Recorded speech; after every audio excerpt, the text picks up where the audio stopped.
चार का चक्रव्यूह देख रहे हैं आप। मैं हूं आपके साथ राधिका राज। आज चार के चक्रव्यूह में सबसे पहले बात होगी महाकुंभ की, जिसको लेकर अफजाल अंसारी ने विवादित बयान दिया है, जिसके बाद से सियासत गरमाई है। तो क्या बोल गए अफजाल अंसारी, बताएंगे आपको विस्तार से।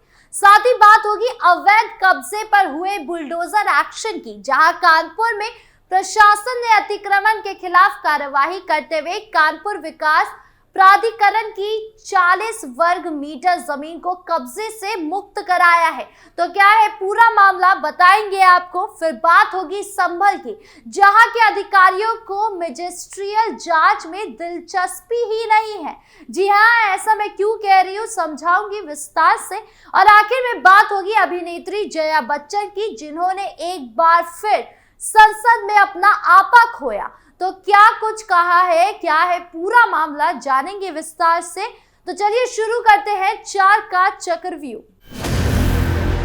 पहली खबर महाकुंभ से जुड़ी है। दरअसल प्रयागराज में आयोजित महाकुंभ स्नान को लेकर गाजीपुर सांसद अफजाल अंसारी का आपत्तिजनक बयान सामने आया है। शादियाबाद में संत रविदास जयंती के कार्यक्रम में शामिल होने पहुंचे सांसद अफजाल अंसारी ने कहा, मान्यता है कि संगम तट पर नहाकर व्यक्ति का पाप धुल जाएगा। पाप धुल जाएगा इसका मतलब आगे बैकुंठ में जाने का रास्ता खुल जाएगा। ऐसे में जो भीड़ देखने को मिल रही है, उससे लगता है कि अब नर्क में कोई बचेगा ही नहीं और उधर हाउसफुल हो जाएगा। गाजीपुर सांसद ने महाकुंभ में ट्रेनों की व्यवस्था पर सवाल खड़े किए। उन्होंने कहा, ट्रेनों का हालत ये है कि लोग शीशा तोड़ रहे हैं, अंदर औरतें कांप रही हैं, बच्चों को गोद में छुपा कर रो रही है, बिलख रही हैं। हमारे और आपके घर के बच्चे ट्रेनों के शीशे तोड़ रहे हैं। पुलिस वाले भी परेशान हैं और टीटी अपना काला कोट उतारकर झोले में रख दिया है कि कहीं भीड़ हमारी पिटाई न कर दे। मैंने अपनी आंखों से देखा, जो ट्रेनों में तोड़फोड़ करने वाले हैं उनकी उम्र 15 से 20 साल की है। अफजाल अंसारी ने महाकुंभ भगदड़ में हुई मौत को लेकर सरकारी आंकड़े पर भी सवाल उठाए। उन्होंने कहा, भगदड़ में न जाने कितने लोगों की मौत हो गई, लेकिन सही गिनती आज तक पता नहीं चल पाई है। लौट के जो लोग आ रहे हैं वो मौत का मंजर का बखान कर रहे हैं। गौरतलब है कि 29 जनवरी मौनी अमावस्या के दिन स्नान के दौरान भगदड़ में मौत हो गई थी, जिसमें करीब कई लोगों की मौत हो गई थी, जबकि इस भगदड़ में कई लोगों की मौत हो गई। हालांकि इस घटना के बाद प्रदेश सरकार महाकुंभ आयोजन की सुरक्षा और भी ज्यादा बढ़ा दी है, जिसके बाद से सिचुएशन जो है वो नियंत्रण में है। बता दें कि सीएम योगी ने अफसरों को फटकार भी लगाई थी, जिसके होने के बाद भी भगदड़ मच गई। अब ऐसे में देखना होगा कि सीएम योगी अफजाल अंसारी के बयान को लेकर क्या कुछ पलटवार करते हैं। बढ़ते अगली खबर की ओर, जो बुलडोजर एक्शन से जुड़ी है। दरअसल कानपुर विकास प्राधिकरण ने 40,000 वर्ग मीटर जमीन, जिसकी कीमत 1 अरब 60 करोड़ आंकी गई है, उस पर अवैध तरीके से लोगों ने कब्जा कर रखा था। केडीए ने यहां बुलडोजर चलाकर कब्जा मुक्त करा लिया है। हालांकि केडीए को इस जमीन को मुक्त करने में काफी मशक्कत करनी पड़ी। लंबे समय से खाली पड़ी इस हजारों वर्ग मीटर की इस जमीन पर लोग अस्थायी और अस्थायी रूप से निर्माण कर रहे थे। इस जमीन की फाइल कहीं विभागों में धूल फाक रही थी, लेकिन अब केडीए ने इस दबी हुई फाइल को बाहर निकालकर अपनी जमीन पर कब्जा ले लिया है। जिले के अलग अलग क्षेत्रों में कानपुर विकास प्राधिकरण की कई हजार वर्ग मीटर की जमीन पर बुलडोजर की कार्यवाही हुई है। कानपुर के 12 सिरोही, विनायकपुर, मिर्जापुर क्षेत्र में जिन जमीन पर कब्जा था, कानपुर के 12 सिरोही में 1718 अवैध निर्माण थे, जिसमें 10,000 वर्ग मीटर जमीन फंसी हुई थी। मिर्जापुर क्षेत्र में 5,000 वर्ग मीटर जमीन पर कब्जा था।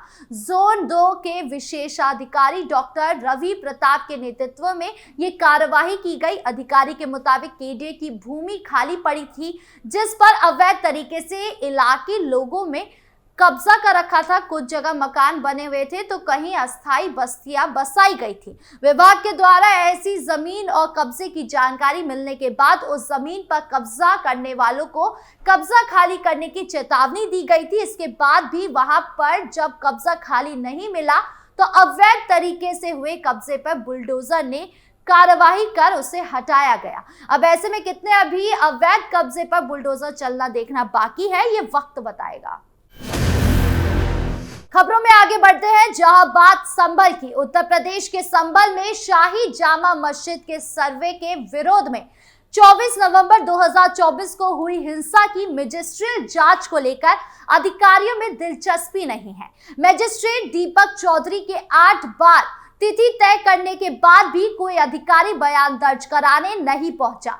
अब 24 फरवरी की तिथि तय की गई है। इससे पहले 28 नवंबर, 30 नवंबर, 9 दिसंबर, 16 दिसंबर, 30 दिसंबर, 15 जनवरी, 30 जनवरी और 10 फरवरी तक की अवधि तय की जा चुकी है। अधिकारियों को नोटिस भी जारी किए जा चुके हैं। माना जा रहा है कि अब अगली तिथि को मजिस्ट्रेट अपने स्तर से निष्कर्ष निकालकर रिपोर्ट तैयार करेंगे। बता दें कि संभल के डीएम डॉक्टर राजेंद्र पेंसिया ने डिप्टी कलेक्टर दीपक चौधरी को मजिस्ट्रियल जांच सौंपी थी।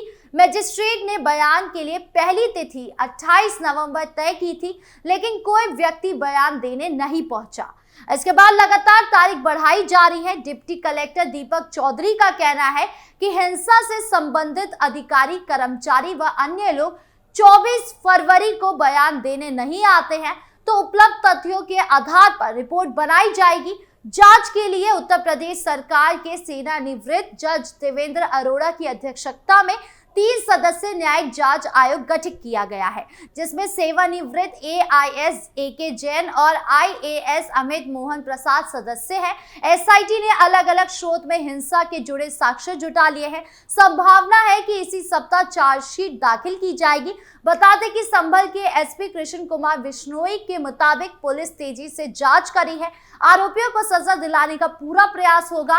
हिंसा में शामिल रहे उपद्रवियों को चिन्हित कर उनकी तलाश में पुलिस की अलग अलग टीमें लगी हुई है।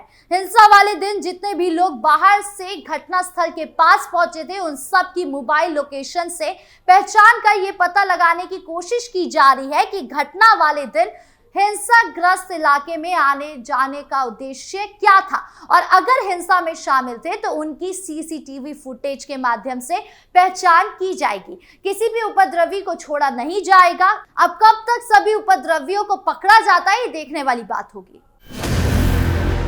खबरों के अंत में अब बात सपा सांसद जया बच्चन की। समाजवादी पार्टी की राज्यसभा सांसद जया बच्चन अक्सर अपने तीखे तेवरों के लिए सुर्खियों में रहती है। बजट सत्र के 8वें दिन बजट पर अपनी बात रखते हुए उनका गुस्सा 7वें आसमान पर पहुंच गया। वो बुरी तरह से बीजेपी सांसदों पर तमतमा उठी। हुआ ये कि वो फिल्म इंडस्ट्री में दिहाड़ी पर काम करने वाले लोगों को लेकर बोल रही थी, तभी सत्ता पक्ष की टोका टोकी पर उन्हें गुस्सा आ गया। जया बच्चन ने बजट में फिल्म इंडस्ट्री को कोई मदद नहीं दिए जाने का मुद्दा उठाया और कहा कि सरकार ने फिल्म इंडस्ट्री को पूरी तरह से नजरअंदाज किया है। इस इंडस्ट्री में बहुत से गरीब लोग भी काम करते हैं जो रोजाना ही दिहाड़ी पर काम करते हैं। एंटरटेनमेंट टैक्स में कोई कमी नहीं करने की वजह से इन लोगों के लिए अपने आप को बचाना बहुत मुश्किल हो गया है। मैं वित्त मंत्री से गुजारिश करती हूं कि इस पर ध्यान दें और उन्हें बचाने के लिए कुछ करें। जया बच्चन ने कहा कि मैंने अनुरोध किया है कि इनके ऊपर इतना मार मत मारिए कि आप अपने अंग के एक हिस्से को पूरी तरह खत्म कर दें। यहाँ साहित्य और कला को लेकर कई तरह की दिक्कतें हैं। इस इंडस्ट्री को आपकी पूरी तरह से नजरअंदाज किया है और दूसरी सरकारें भी यही काम कर रही थी, लेकिन आज आप इस अगले स्तर पर ले गए हैं। इसकी वजह से सभी सिंगल स्क्रीन थिएटर मर रहे हैं क्योंकि सब कुछ इतना महंगा हो गया है। उन्होंने कहा कि मैं इंडस्ट्री की तरफ से बोल रही हूँ, उनकी तरफ से रिक्वेस्ट कर रही हूँ कि कृपया उन्हें बख्श दें, इंडस्ट्री पर थोड़ी दया करें। जया सांसद जब फिल्म इंडस्ट्री पर बोल रही थी तभी सत्ता पक्ष की ओर से टोका टोकी हुई तो मैं भड़क गई और सदन में ही चिल्लाने लगी। उन्होंने गुस्से में कहा, आप ये जानना चाहते हैं कि मैं कितना इनकम टैक्स देती हूँ, मुद्दे से अलग बात ना करें, आप लोग बकवास करते हैं। जया बच्चन के आक्रोश का सिलसिला सिर्फ आज का नहीं है, बल्कि कई बार हमने उन्हें संसद में आपा खोते हुए देखा है। खैर, आप अभिनेत्री जया बच्चन के बयान से कितना सहमत है, कमेंट बॉक्स में जरूर बताएं। 4 के चक्रव्यूह में आज खबरों का सिलसिला यहीं खत्म करते हैं। कल फिर मिलेंगे आपसे नई खबरों के साथ। वीडियो अच्छी लगी हो तो लाइक शेयर करें, चैनल को सब्सक्राइब करना ना भूलें और देश की तमाम बड़ी खबरों से जुड़े रहने के लिए देखिए कैपिटल टीवी उत्तर प्रदेश। नमस्कार।